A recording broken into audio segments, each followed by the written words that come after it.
ఈరోజు మీడియా ముందరకు రావాల్సిన అవసరం ఏమనగా,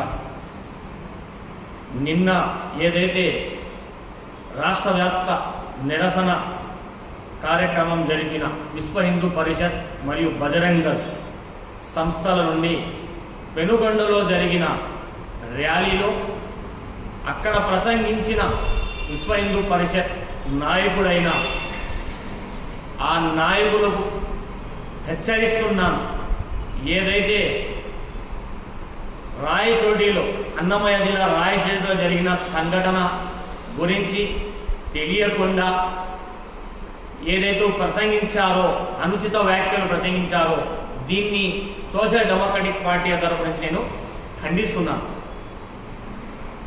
రాయచోటిలో జరిగిన సంఘటన మనకందరూ తెలిసిన విషయమే.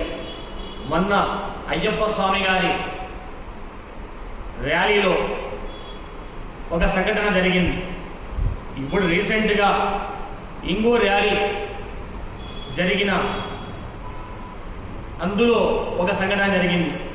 ఏదేదో ఘటన జరిగిందో ఈ ఘటనకి ఎవరైనా ఉన్నారు, ఎవరైతే బాధ్యులు ఉన్నారో వాళ్ళు పూర్తిని ఖచ్చితంగా శిక్షించాలని సోషల్ డెమోక్రటిక్ పార్టీ ఆఫ్ ఇండియాని కోరుకుంటున్నాం. అలాగే ఇలాంటి సంఘటనలు మనకు రాష్ట్ర వ్యాప్తంగా చూడాలనుకుంటే గత ప్రభుత్వాల్లో ఎన్నడూ కానీ ఎక్కడ ఎక్కువ కనబడలేదు. ఇప్పుడు ఎన్డీఏ ప్రభుత్వం ఏదైతే ఏర్పడిందో, కూటమి ప్రభుత్వం, ఇందులో జనసేన కానివ్వండి, టీడీపీ కానివ్వండి, బీజేపీ కానివ్వండి, ఈ ముగ్గురు కలిసిన పార్టీ నుంచి వచ్చినప్పటి నుంచి ఇక్కడ రాష్ట్రంలో అనేక విధాలుగా ఇలాంటి బజరంగ దళ్, విశ్వ హిందూ పరిషత్ ఏదైతే సంస్థలు ఉన్నాయో వీళ్ళు మతాల మధ్య నిజంగానే చిచ్చు పెట్టి ఇక్కడున్న సోదర భావాన్ని దెబ్బతీసి రాజకీయ లబ్ధి పొందేటకు కృషి చేస్తున్నారని ప్రజలందరికీ తెలుసు. ఈ విషయంగానే ఈరోజు నేను ప్రభుత్వాన్ని ఒకటే కోరుకుంటున్నాను. మన చంద్రబాబు నాయుడు గారిని ప్రజలందరూ ఒక సెక్యులర్ వాదిగా భావిస్తారు, ప్రజలందరినీ సమానత్వంగా తీసుకుంటారని. అయ్యా, ఇక్కడ రాష్ట్రంలో జరుగుతున్న ఇలాంటి మత చిచ్చు, మతోన్మాదుల నుండి న్యాయ రక్షణ చేయవలసిన బాధ్యత మీదుంది నేను గుర్తు చేస్తున్నాను.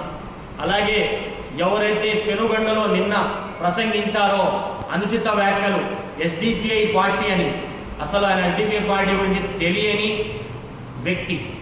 ఎలాగంటే ఒక్క దేశంలోనే, మన భారతదేశంలోనే కరోనా సమయంలో అతి ఎక్కువగా శ్రమ చేసి ప్రజలతో సోదర భావాలతో అందరినీ కలుపుకొని ఒక అంత్యక్రియల కార్యక్రమం చేసిన దాంట్లో ఫస్ట్ ప్లేస్లో ఉంది ఎస్డిపిఐ పార్టీ. అప్పుడు వీళ్ళు ఎక్కడ వెళ్ళాడు, ఎవరైతే ప్రసంగించాడో విఎస్పీ కార్యకర్త, నేను ప్రశ్నిస్తున్నాను, ఎక్కడ వెళ్ళారో మీరు? కరోనా సమయంలో మీరందరూ ఇళ్లలో దాక్కున్నారు.